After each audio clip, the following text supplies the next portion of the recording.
So what is Christmas really all about?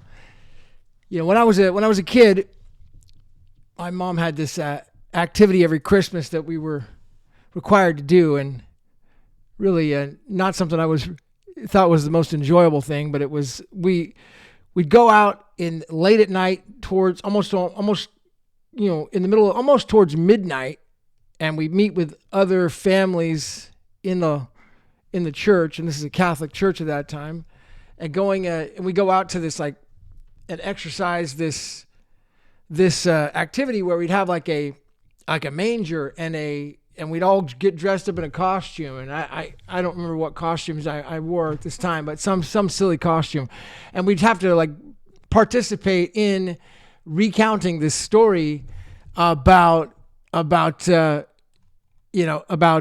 Luke. It's Luke 2 through 8, and it's really a short verse, but it's the theater, it's the story that I remember most as a kid growing up about Christmas and really what it was all about, But Luke 2. It was at the time of the Roman Empire. Augustus decreed that a census should be taken throughout the Roman Empire, and this is the first census taken when Quirinius was governor of Syria.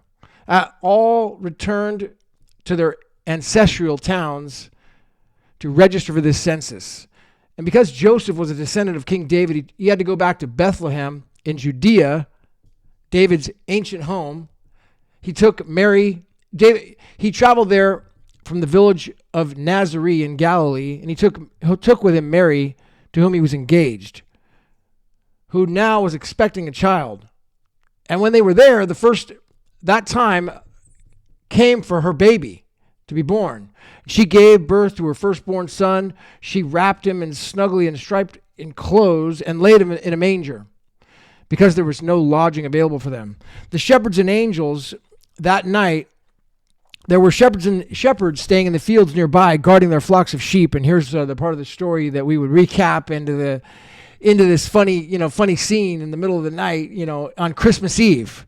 Suddenly an angel appeared of the Lord, appeared among them, and a radiance of the Lord's glory surrounded them. They were terrified, but the angel reassured them. Don't be afraid, he said. I will bring you good news that will bring great joy to all people. The Savior, yes, the Messiah, the Lord, he has been born today in Bethlehem, the city of David, and you will recognize him by this sign, and you will find a baby wrapped snugly in stripes of cloth, lying in a manger. Suddenly the angel was joined by a vast host of others, the armies of heaven, praising God and saying, Glory to the God in the highest of heaven, and peace on earth to those whom God is pleased. When the angels had returned to heaven, the shepherds said to each other, let's go to Bethlehem. Let's see about what this thing had happened, which this Lord is all about. And then this is where the rest of the story picks up, where the shepherds come in, and here we are in the middle of the night, and it's cold, and where kids are all piled in and bundled up and complaining, crying. They hurried into the village, this is our story, but now back to the story from Luke. They hurried to the village where they found Mary and Joseph, and there was a baby lying in the manger. After seeing him, the shepherds told everyone what had happened and what the angel had said to them about this child. All who heard the shepherd's story were astonished, but Mary kept all these things in her heart and thought about them often. The shepherds went back to their flocks, glorifying and praising God for all they had heard and seen. It was just as the angel had told them. And that's a reminder of what Christmas is all about.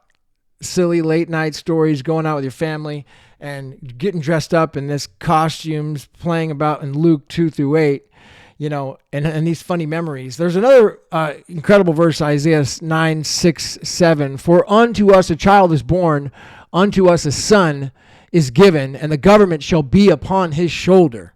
And his name shall be called Wonderful Counselor, the Mighty God, the Everlasting Father, the Prince of Peace. The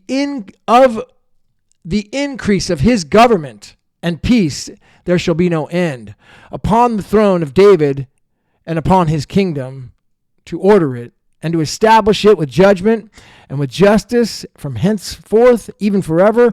The zeal of the Lord of hosts will perform this. And I'll tell you one thing, it feels good to know that's my king. So Merry Christmas to everybody. It's a friendly reminder for what they started Christmas and what was it all about. Now it's about, it seems like it's mostly about commercialism now, and buying gifts and buying presents. So, but this really comes from these old scriptures, these old stories. And there's a great video that everybody probably already watched as a kid, but it's the best. And if you have kids, it's one that I was raised on, and probably the last 50 years people have been raised on. That's the Charlie Brown Christmas story, like 1965. It's a really it's one of those true, wholesome, or original cartoon stories. And right now, that sort of stuff is coming back. It's becoming popular again.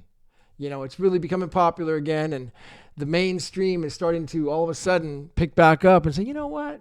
Those old stories aren't so bad after all. Christmas actually does have meaning. It's more than just shopping and lights and eating candy and fighting and arguing with the family. So it's more than that. It's about this amazing story. So truly an amazing story. Yeah, it was ridiculous going out as a kid like that and laughing, and but some of those are also some of the fondest memories, as I hated being out in the cold and doing all that. But now it's like, man, that was really a great time. So I appreciate being out there and having those memories, and hopefully you can share those same memories with your family. So Merry Christmas from Gavin Mail. We'll see you at the top.